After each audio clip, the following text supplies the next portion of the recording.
What's going on, guys? We are on another episode of the Replay Podcast. Today, we have one of Vegas's, I think, top 10 real estate teams, agent or number 19 in the number city. 19. Okay, Yeah, number 19. I just want to make sure he was on his toes. Yeah.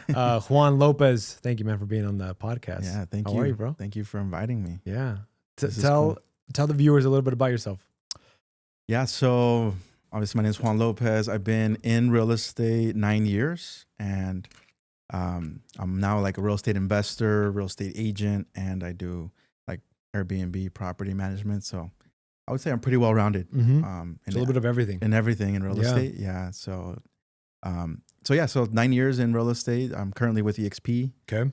I started when I was 21, Dang. just turning 21 years old, and I'm now 30, so I'm about to hit that 10-year mark in real estate. That's awesome. Yeah. So you were in high school. Mm-hmm. Did you know, like, okay, I'm going to eventually get into real estate? Or what did you want to do out of high school? Or what did you do out of high school? I think like most people, I didn't know what I was going to do. Yeah. You know, I kind of stumbled upon real estate. So like after high school, I worked all throughout high school. So I had a job at JCPenney. I've always been like independent where I like to have my own money. I don't like to ask my parents, hey, can you buy me this? Like I never liked that feeling. Yeah. So freshman year to senior year, I worked at JCPenney as soon as I got off work. So I'd get off early, like around 1, and then going to work at 2 and get done by like 10 or 11, and then go to school the next day. So I did that pretty much all of high school. Dang. Which was cool because you get all the cool new shoes, money, new clothes. You know, if I had a car my sophomore year. Dang. Okay. Where like, you know, most high school kids don't. And like, I really like that aspect of it. And once I graduated high school, I'm like, okay, well, I can't stay at JCPenney forever. And from there, I got into Nike. Okay. And that kind of happened because I loved shoes at the time. I was like a big sneakerhead. So like my dream job was at the time, my dream job was Nike. Yeah. So you got like, it. Dude, I can get employee discounts. You know, I get all the new releases. I know what's going to come out. You know, it was like perfect for me. Yes. Yeah. It was perfect for me at the time. So I did that for like 2 years. And then I ended up getting let go of Nike because you're not allowed to like sell any Nike products while you work there. And I had like a ton of shoes. So like I would like buy and sell shoes. Yeah. And you were so selling them. Yep.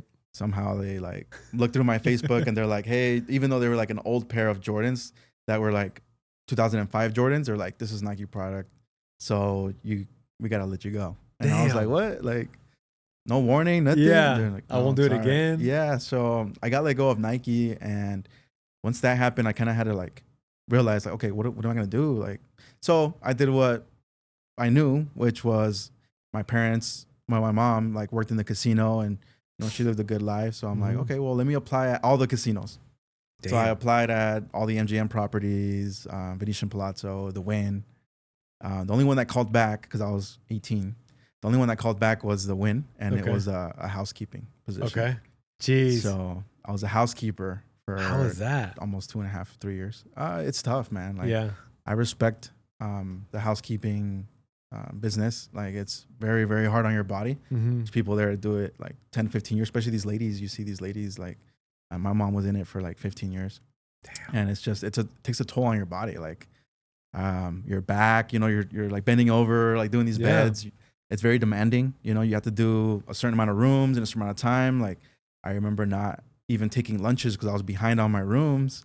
And if you don't complete your rooms, then you get written up, and you get written up enough times, you get fired. Jeez. So yeah, it was not easy. But I just remember like even my hands, like with all the chemicals that they put in the sheets, my hands would like crack and bleed because it was such harsh chemicals on your hands. I would like, because I started bleeding, I'm like, I had to put gloves on while I make these beds. It wasn't fun. Yeah, it wasn't fun to say the least. So I was trying to get out of there as soon as I could. So does the cracking and bleeding happen to a lot of like the ladies there, or like a lot of the people there? I think it was just like people who are not used to it. Yeah. So I had girl hands essentially. so my hands would bleed. Manual labor. But like I would see these ladies, they do it like for years. Their hands are used to it, and it never happened to them. But yeah, like it was. I just remember that it was very hard physically. Yeah. You know, you wouldn't think by cleaning it's not that hard, but yeah, it's very, very hard on your body. Damn. So yeah, I did that. And then I transitioned into like a floor attendant position, finally getting off like the actual cleaning of the rooms and more of like the assisting of the housekeepers on the hotel floor. Yeah. So that was cool. It was a very great job because I feel like I'm like, this is not that hard. It's, make good money at the time. I think we were getting paid like $23. Now I think they get good like for an 18-year-old, yeah, 18, 19-year-old, yeah. it was good. So then, like I think now they get paid like 27 or something, but at the time, 23 as a 19, 18-year-old, it was great. It allowed me to buy a big raise from Nike. Oh yeah. Yeah. I think I was making like $17 or something. Yeah. But that allowed me to buy my first house. So you were at the casino, purchased your first house. Yeah. How was that experience for you because you weren't even thinking about real estate then? No. How was that? No, was it nerve-wracking? Was your lender good? Was your realtor good? Oh, talk about that. Man, I don't know if I want to. Don't call them out, but just talk about like, how was it? Yeah. Like, so, was it a good experience or? Yeah, I would say so. It was a pretty good experience. I mean, I didn't know what I didn't know at the time. So I was like 19, almost 18 and a half, 19 when I bought my first house. Dude. Keep in mind, I had already been working at JCPenney for like 4 years before that. So I had the 2-year job history. The only thing I didn't have really established credit, which is what you need normally to buy a house. But I had good credit. I just didn't have any history. Like long history. Yeah. Okay. So I do remember doing like a manual underwrite. Like they had me do open these accounts at like jewelry stores and like, like say like I paid this for a certain amount of time and do all that. So I was able to get it through an FHA loan. And the experience, I mean, the loan officer was good. I can talk about Robert Coomer was actually my lender. Really? Yeah, Robert Coomer. Jeez, so okay. He helped me with my first house way back when. Dang, and full circle. Yeah, full circle. So now we're cool and stuff. Yeah. So and then my agent was good, and that was kind of what made me realize, wow, like real estate seems to be a good career. Like, she lived a good life, had a really nice house, seemed to be financially stable. My mom cleaned her house, so that's why that's how I met my real estate agent. It was actually one of my mom's clients. Okay. And like I saw, like, she seems to be doing pretty good. Like she has a nice house in Tuscany. Okay. And it was like That's nice. big. I'm like, wow, this is super cool. So I'm like, real estate kind of is something kind of just told me like, all right. That spark started. It sparked. Yeah, exactly. So it kind of sparked. I didn't do anything. So I ended up buying my house. But that image, I'm like, wow, that would be cool to own a really nice house and have a nice car and do all that. So then, so after that, I bought my house. I continued working at the casino. And I eventually ended up transitioning to real estate because I have this thing where I don't like being told what to do. Like I just didn't like like a lot of alphas. Yeah, like like the whole hierarchy of like the corporate like structure. And all I'm the manager, and if I see this, I'm gonna write you up, and like I didn't like that hierarchy. And yeah. I was like a floater, so I didn't have my own floors. I would cover for people on their days off, and so like I'd only be there for 1 or 2 days, and whenever there was inspections, like I would get written up for somebody else's floors, right? That kind of sucks. Yeah, I didn't like it. So, enough of that. I actually ended up coming across one of my buddies that was getting his license, and like he had his real estate book in the EDR, the employee dining room. And then I was just kind of like, oh, like, what's that? What is that about? And then it said real estate something. And then he was like, oh, I'm studying to get my real estate license. And I was like, oh, cool. What do you need to do? And then he was just kind of explaining like, oh yeah, well, you got to like read this book and then you got to pass a test. There's 2 tests. And then, if you do, you get your license. And I was like, oh, cool. I didn't really do anything yet. And then months went by, and I just happened to like be on the internet, and I see this ad that says like real estate, become a real estate agent. And it was like an ad for like $199 school. And I was like, oh, and I clicked on it and I was like, you know what? This is a sign. Like, let me just go ahead and sign up. So I signed up, and then I took the classes over at Real Estate School Nevada. Was the school at the time. Now there's like so many of them. Yeah. But yeah, so like I took the exam. I passed it on my second try. It wasn't too bad. Yeah. Because believe it or not, there's a lot of people that take like 8, 10, Yeah. 15 times to I know pass some the of them. test. You do? Yeah. Yeah, it's not easy, but I'm like, I don't think it's that hard either. But yeah, It's not the bar exam. yeah, exactly. Yeah, so I passed my exam. I still did, real estate part time Mhm. as I was still in the casino. But enough of those instances where like, you're getting written up for other people's talking work shit or to lack of you. work. Yeah. Yeah, I didn't really like it. And finally one day I got mad enough where I was like, you know what? That's it. I'm going to just put in my 2 weeks. And then I put my 2 weeks in and I'm like, oh shit. Like, This is real. yeah, there's no turning back. Like It's I put my happening. 2 weeks in. Like now I have to make this happen. Damn. Right. So yeah, I ended up finally like taking the leap and going full time into real estate. That'd be like 2014 or so. 2014. Like, Okay. yeah. How old were you at the time? So I was already 21, probably going on 22. Okay. So Yeah. you're at this stage, you already had your own house. Mm-hmm. You've worked since you were 14, 13 years 15 old. legally. 15. Yeah. You've worked since you were 15, your own house. Yeah. Then you took another leap of faith and said, Mhm. I'm putting my 2 weeks Mm-hmm. and I'm going to become a realtor. Yeah. What team did you join? Who did you join? What company? Yeah. I was over with Juan Martinez at Century 21 Okay. Americana. Okay. Back then it was Martinez and Associates. Mm-hmm. So I joined Century 21. That story is kind of interesting too. Like, so I interviewed like 3-4 different brokerages, and at the time I was gonna sign up for Keller Williams. Okay.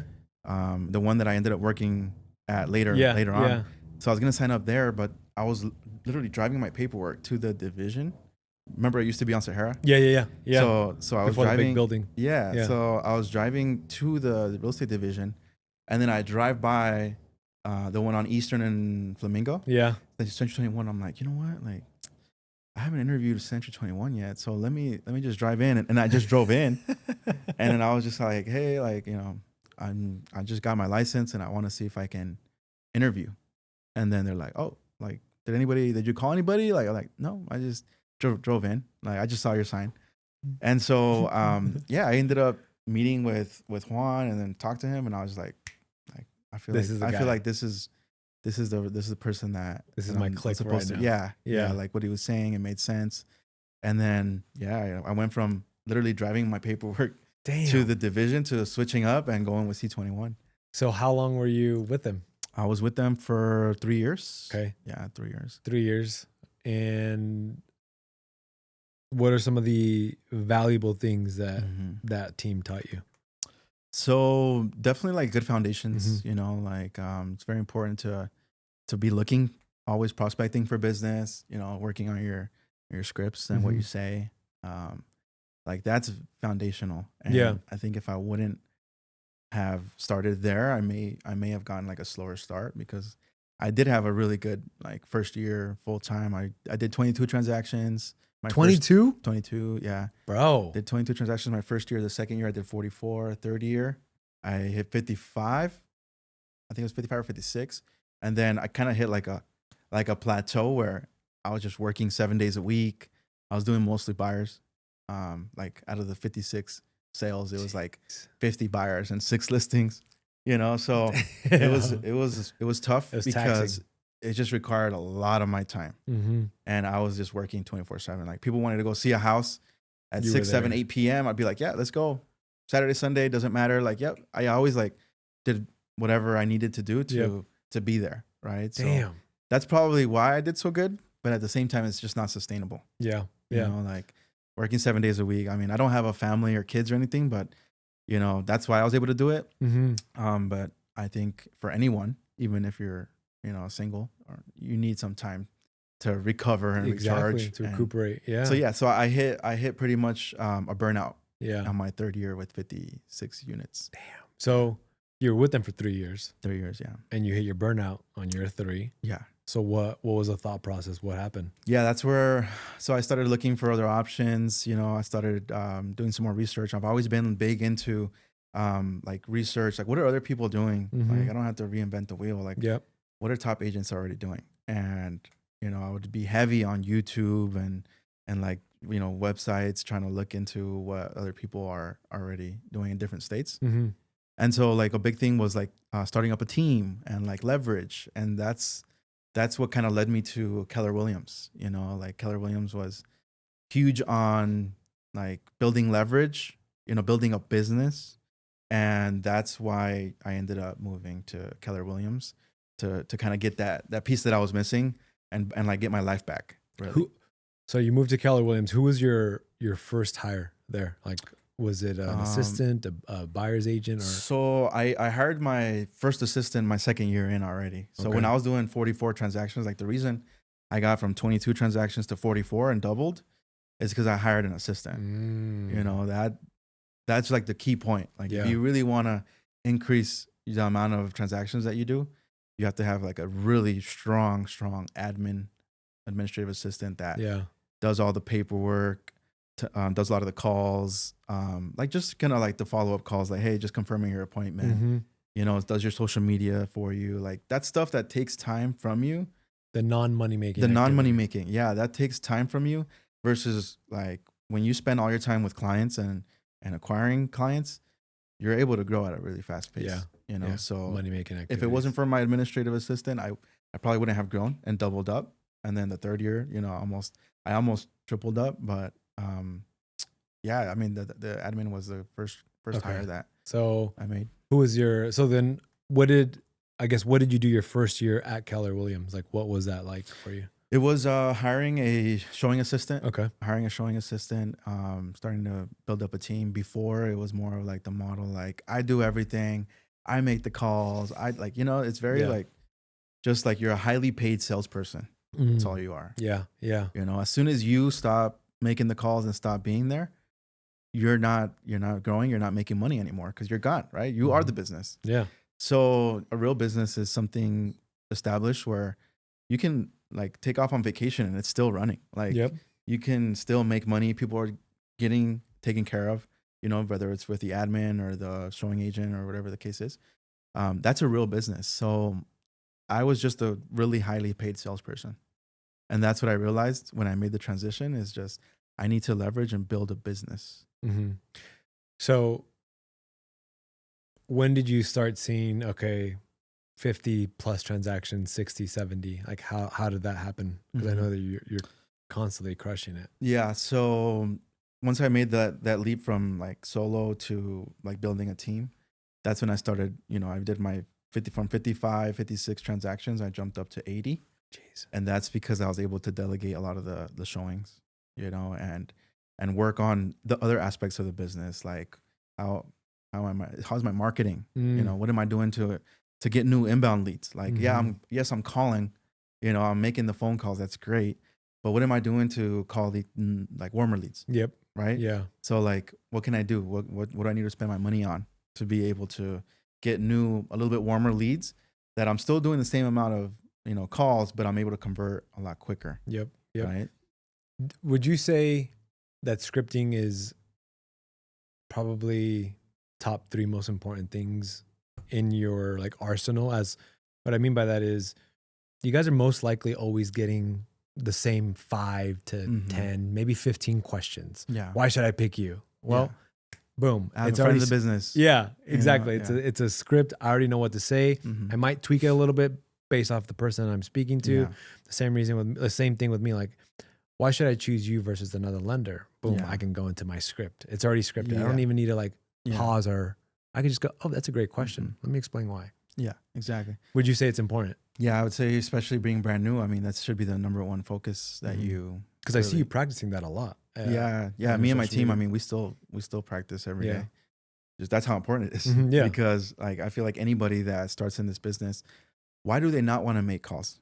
Well, it's because they don't know what to say. Exactly. They don't have the confidence to make the calls because they feel like, what if I hear something that I don't know what to respond? And so without that confidence, you're not going to have success. So you have to be good at knowing what to say, to have the confidence to do the calls or the prospecting or the door knocking, or like, you'd be surprised, man. Like people are even scared to call their friends and family. That's crazy. Why? Because they're like, well, I don't know what I'm going to say. Right? Yeah. So that's why they never do it. So as soon as you get your scripts and your dialogues right, that's what's going to help you be confident and be like, yeah, like I can make these calls. Like I know exactly what to say if anybody asks me a question. Like there's nothing here to be afraid of. So would you recommend I ask this to a lot of agents who have teams or who are on teams. Would you recommend a newer agent, a brand new agent, to join a team?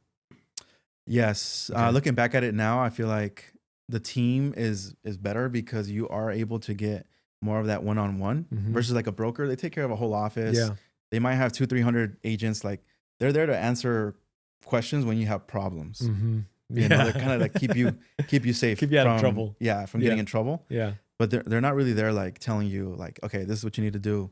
Make sure you do these calls. Make sure you work on your scripts. Make sure you have a buyer presentation. Make sure you practice your listing presentation. Like nobody's there to do that. Yeah.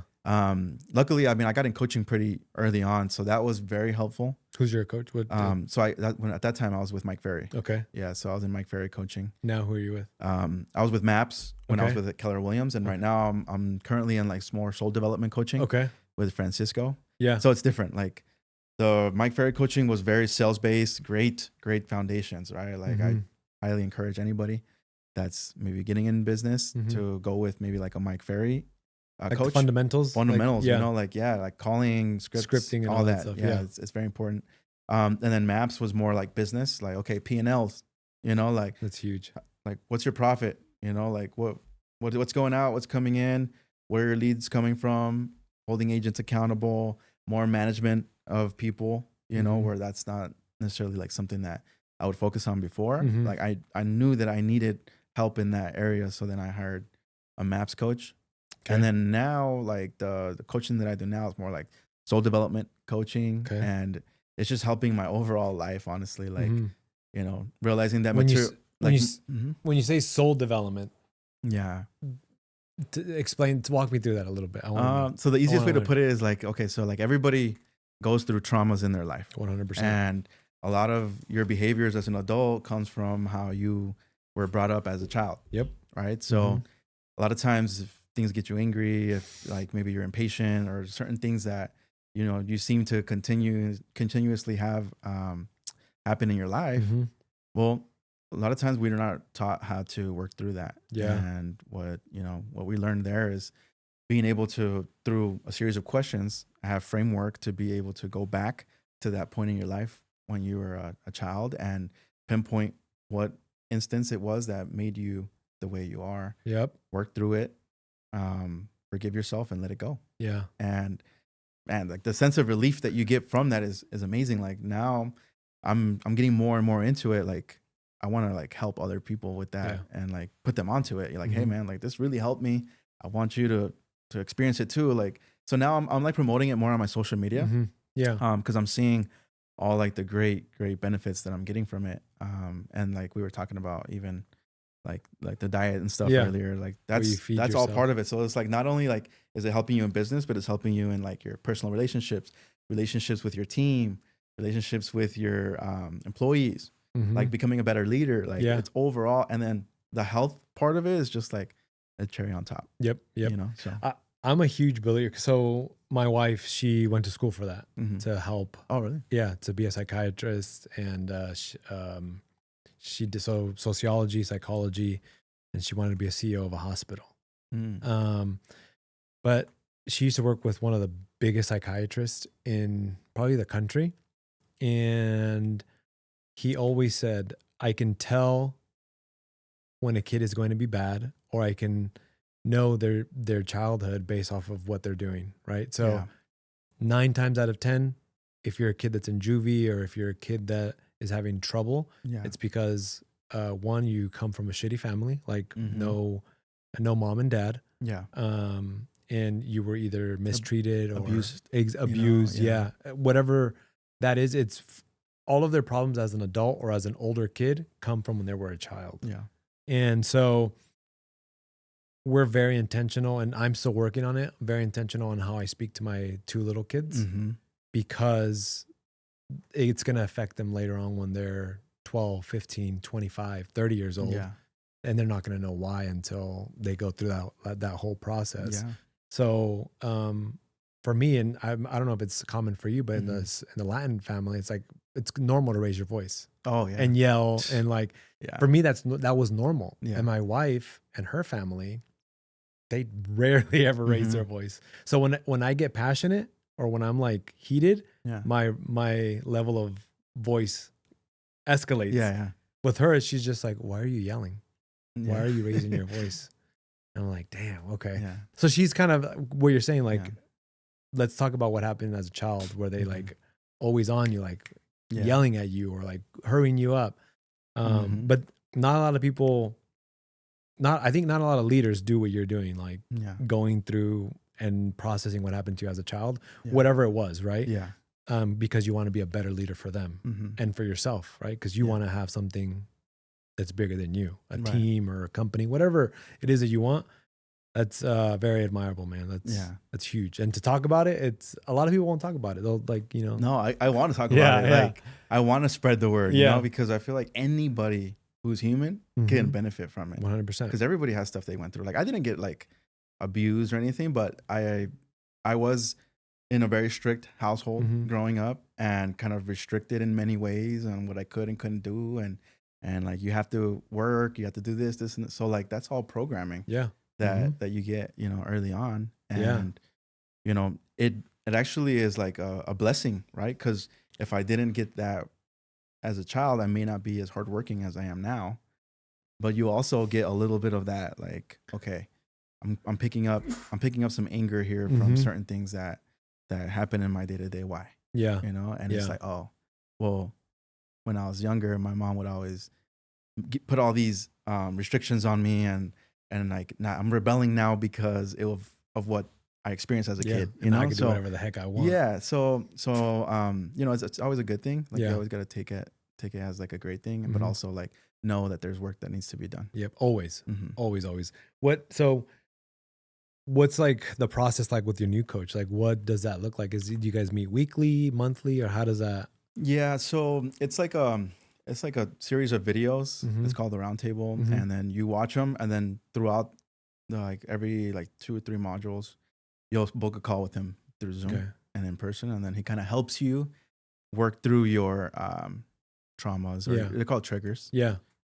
So you kind of work through them because sometimes in the beginning you don't really know how to put things together, and like he's so good at it that he'll like, you know, you'll bring it to him, and then he'll ask you questions, and then through that he'll kind of like put 2 and 2 together and like, okay. And then you work through it and you're like, oh, okay. Yeah, that makes sense. And then from there, you got to write it out. Yep. And then you kind of let it go.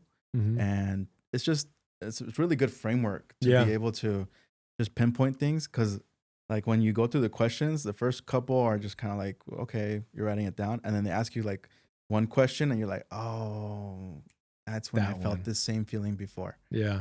And so like the coaching is more like that. It's like a community. So we have like events and stuff. How was that event? How was the turnout? It was really good. Yeah. We had like 45, 50 people. That's awesome. That showed up. That was my attempt to get it like to my friends, my family members. So it was really cool to see everybody like enjoy it as much as I did. And so I'm going to the one in Southern California this weekend, actually. Okay. I'm going to that one. And every time I go, you're in a different point of your life. That's different things that it might be similar messaging, but you're at a different point of your life where you actually pick up something different. You're like, you know what? Something like spoke to me. Yep. Right. You gotta listen to your body. Like, okay, this for some reason is sticking more than it did before.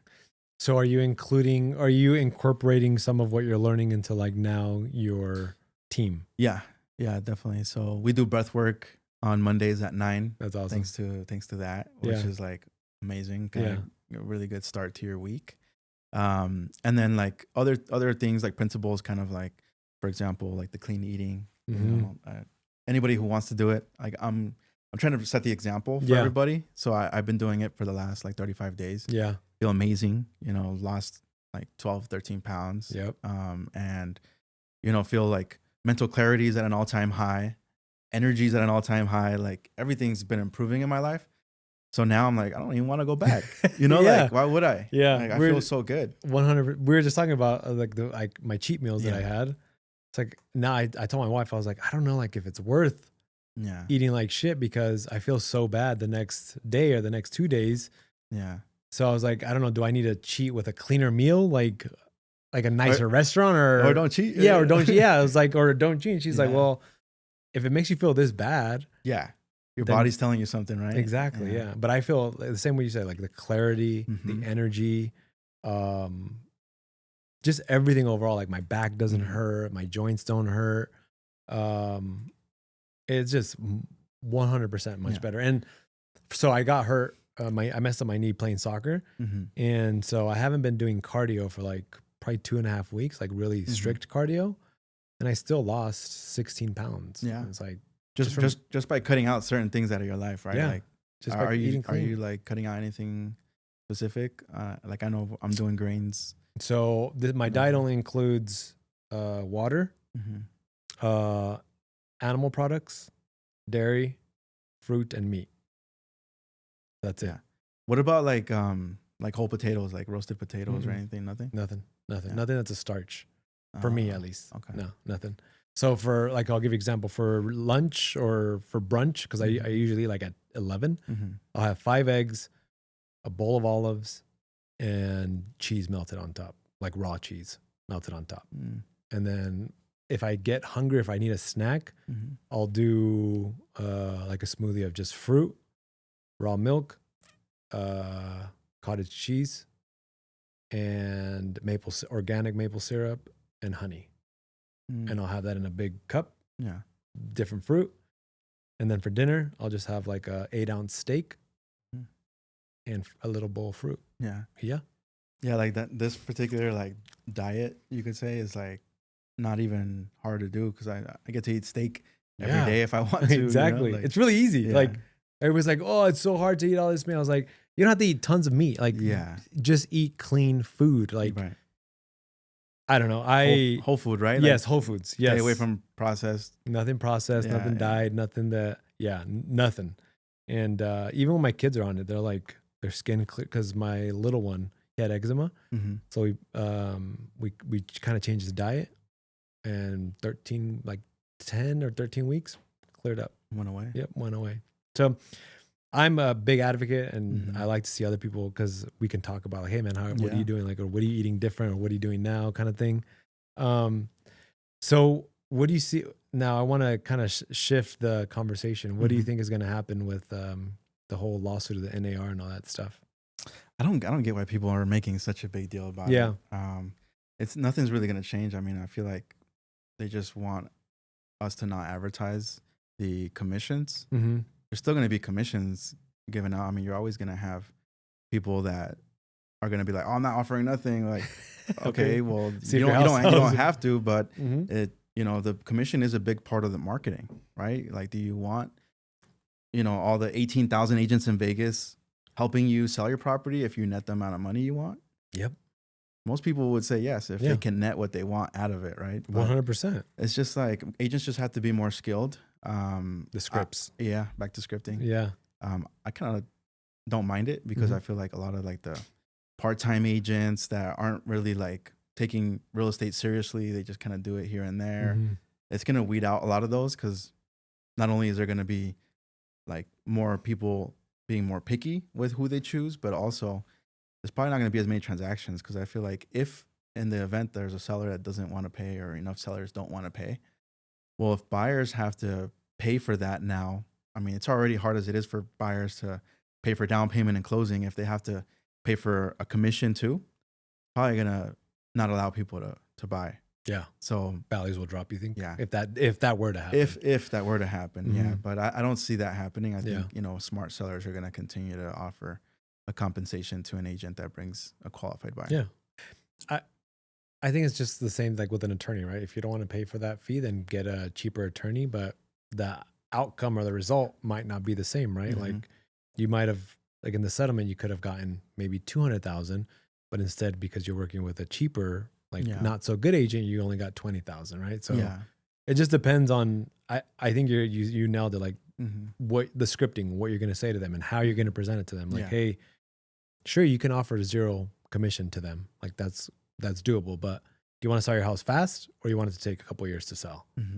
Because it's the marketing at the end of the day. Yeah. And then building up your value too. Like you do have to get them to commit to working with you. Or before, like agents are just like, I'm just going to show them a bunch of houses and hope that they like one. And then if we write an offer, I'm good. Like, Some of them don't even have them pre-approved. Like they just want to, they just like, okay, I need to show this guy, I need to show this girl, this guy a house because they want to. Yeah, exactly. Like, well, are they approved? Well, no, but they told me that they have money. I'm like, no, come on, man. Like, it doesn't rule take, number one. It doesn't take much skill to show people houses and open the doors, right? The skill comes in the negotiations, the relationships, the experience you have, the relationships with other agents you have, right? Because you can get their offer accepted quicker. Yeah.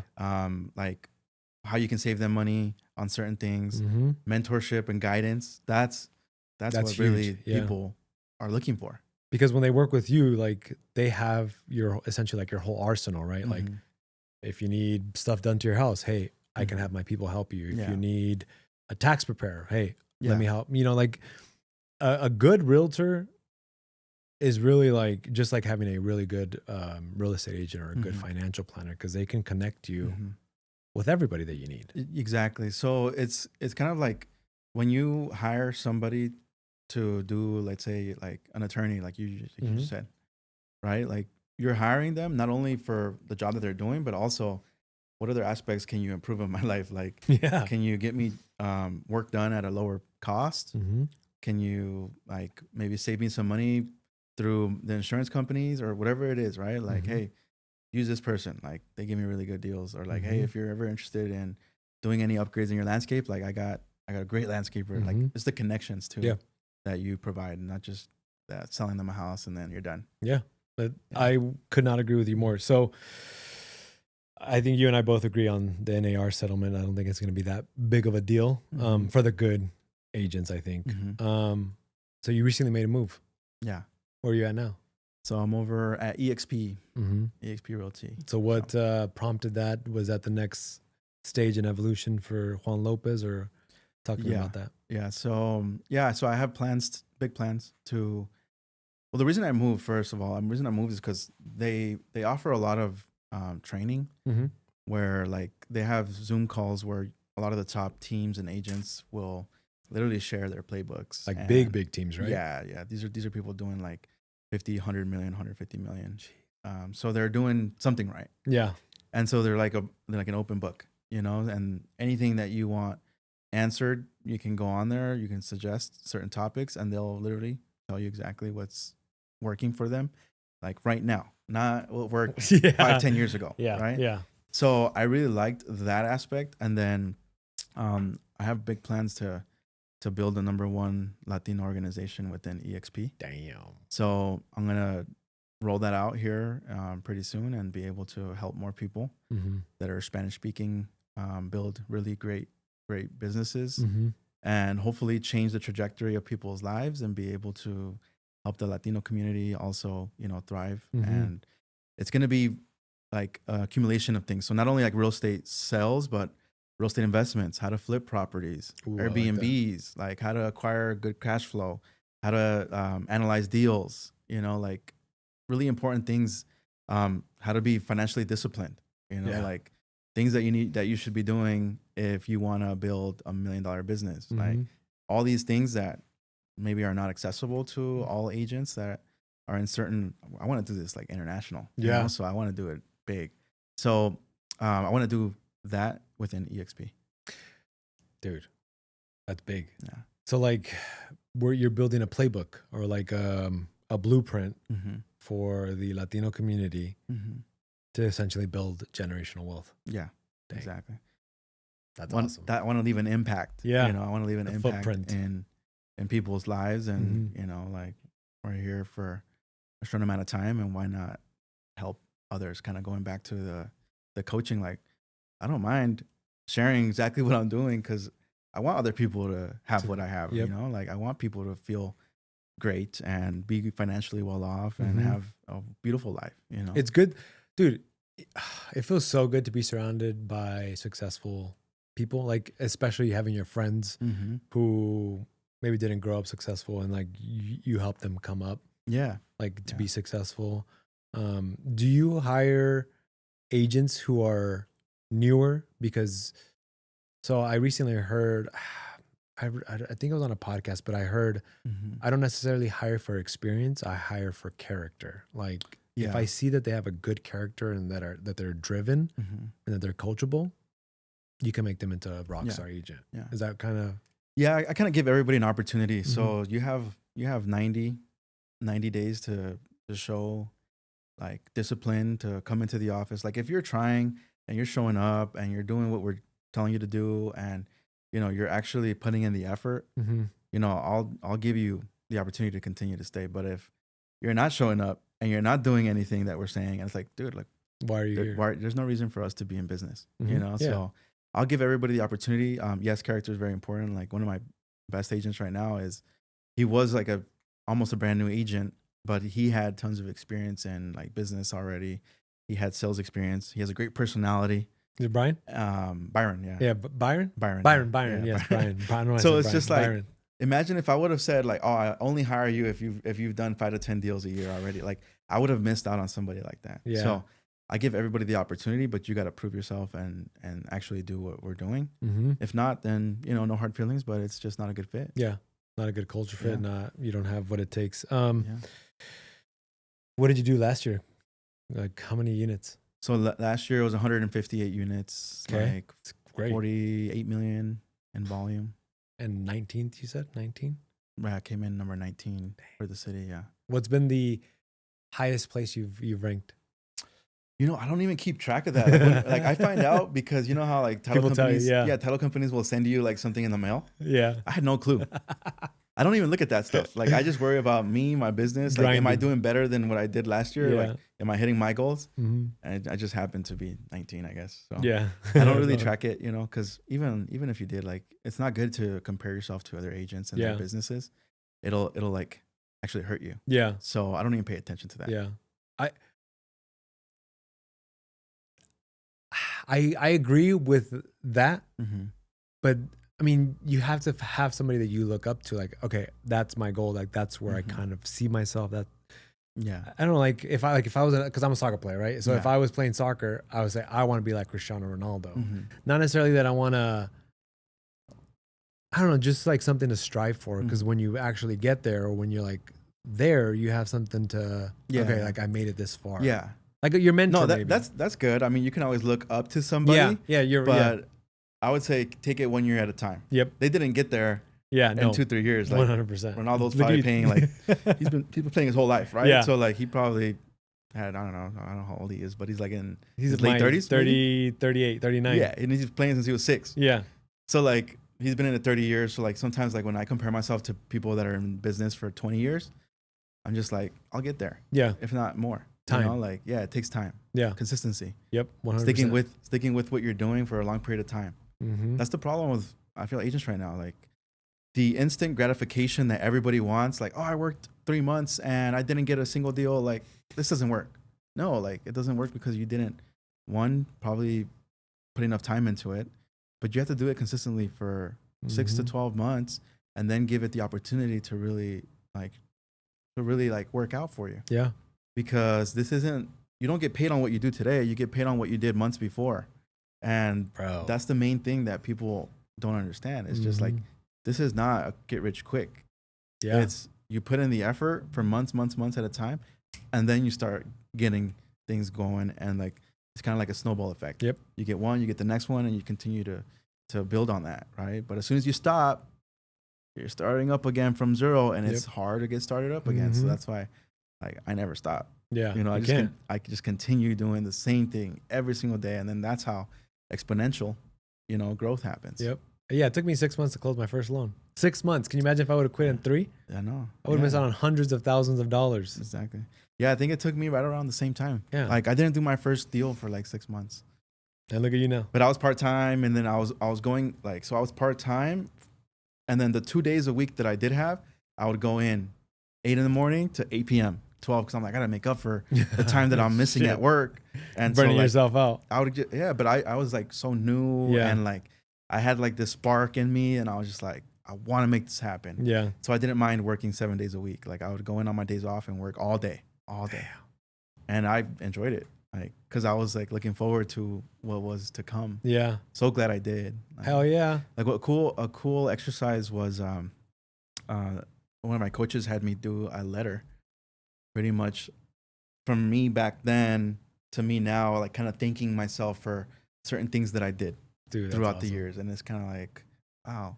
Then you kind of really write down like, dang, I've done a lot. Yeah, and it's just like, like just little things like, hey, thank you so much for staying disciplined and continuing to push through those hard days that Make you those don't want to, calls. call people or talk to strangers or, go door knock. Like I remember being in the heat, like I had dress shoes and I would be door knocking and literally like the soles of my shoes, I would have holes on the bottom of my feet because it was so hot. The pavement was so hot and you're walking so much. Oh, no way. Dude, I would have holes on the bottom and I had holes in my socks on the bottom of my foot. I'm like, dude, like those are some like good times that really like make you appreciate what you have really now. built like who you are now. Yeah. And what you're doing. Definitely. Damn. Yeah. Bro, so you're building your team. How can people reach you? Let people know how they're going to reach you, text, because now you can recruit worldwide, right? Yeah, I mean, you can be part of the organization. Yeah, absolutely. So how can let people know how they can reach you if they need to like ask you questions? So I would say the best place to reach me is Facebook and Instagram. My Instagram is _ Juan Lopez and Facebook is Juan Lopez Real Estate. Awesome. Mm-hmm. Thank you, bro. I know you're extremely busy. I appreciate you coming on. Mm-hmm. People are going to get some good nuggets from this conversation. Yeah. No, thank you for the invite. Yeah, bro. Appreciate it. It was awesome. Let's go.